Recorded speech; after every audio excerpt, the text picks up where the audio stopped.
When my friends come over for dinner and I have pulled pork burritos on the menu, hands down, they fall in love with it every single time. So I'm going to show you how to make it today. You need a little bit of time to make it. It takes about 4 hours to slowly cook the pork, but I promise you it's so worth it, especially when that meat starts to fall apart when it cooks.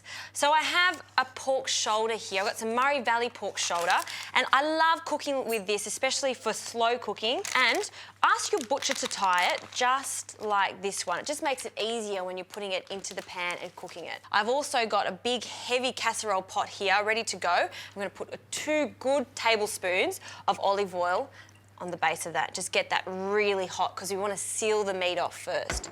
So we need a good pinch of salt on the top of this, a good crack of pepper.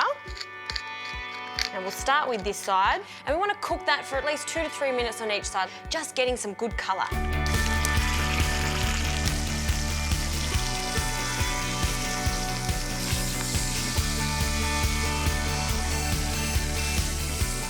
So you can see we've got some good colour on this pork shoulder. So what I'll do now is carefully remove it and just place it on a plate while we just seal off our vegetables. 1 carrot into 3, and I've got 1 large onion. We're going to cut into 4, and that goes straight into that really hot oil. Just be very careful. There we go. I've also got 4 whole cloves of garlic and 2 bay leaves, and they just go straight in like that. And one thing that I love to add is some coriander stalks. Just finely chop that.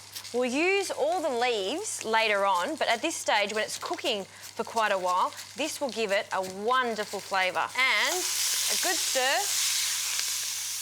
You can see that's sealed off already, so we can start adding the spices. So I've got some smoked paprika here. In that goes, with a good tablespoon of cumin powder. And this is my special ingredient. If you can find it, please use it in this recipe because it makes such a difference.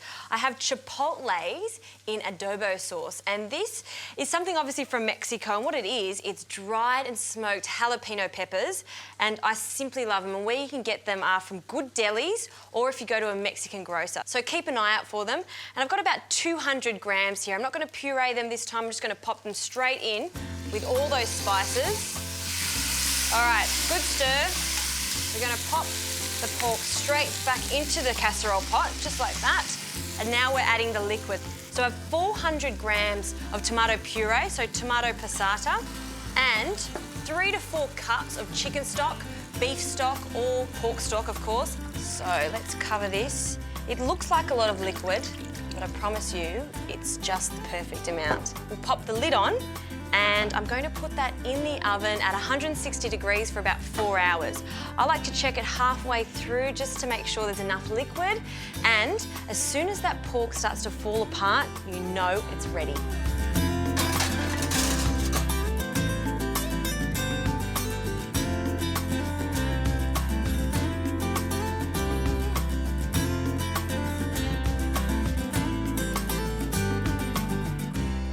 So it's been 4 hours, the meat is finally cooked, and I've just allowed it to rest just for half an hour because I need to pull the pork apart now, so I don't want it to be too hot. And ta-da!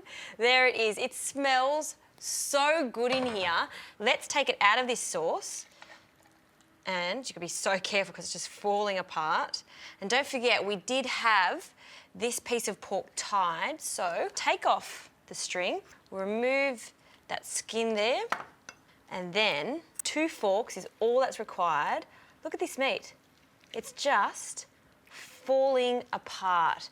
So what I'm doing now is just pulling it apart. We're going to pop that back in the sauce just for it to coat every strand of meat here, and then I'm going to show you my favourite way of plating this up. So you can see how easy it is to get that done. Just takes a few minutes, straight back in the sauce. And we'll give that a really good stir, coat that I've got some tortillas here. We just pop them in a warm pan. And my way of presenting this, well, I've got some rice here. Simply, I've just put some turmeric in there, some cumin, a little bit of rice and covered it with water. And I've also got some salsa. Other things that I think are a must when you're doing a burrito board like this is some guacamole. You have to have cheese in a burrito so it goes quite gooey when you wrap it up. I've got a little bit of iceberg lettuce here. We'll just shred that nice and fine. Lettuce, coriander, we'll just leave stalks and all, everyone can help themselves. I have a little bit of lime here. We'll just cut a few wedges. We'll pop that on the board. Some tortillas. Just put another one in there. And let's get this pulled pork over here. We're gonna put a huge heap of it. You can see that sauce is just completely attaching to that meat, so it's that perfect thickness, serving to loads of your friends in the middle of the table. One more there. Last tortilla, and there you have it.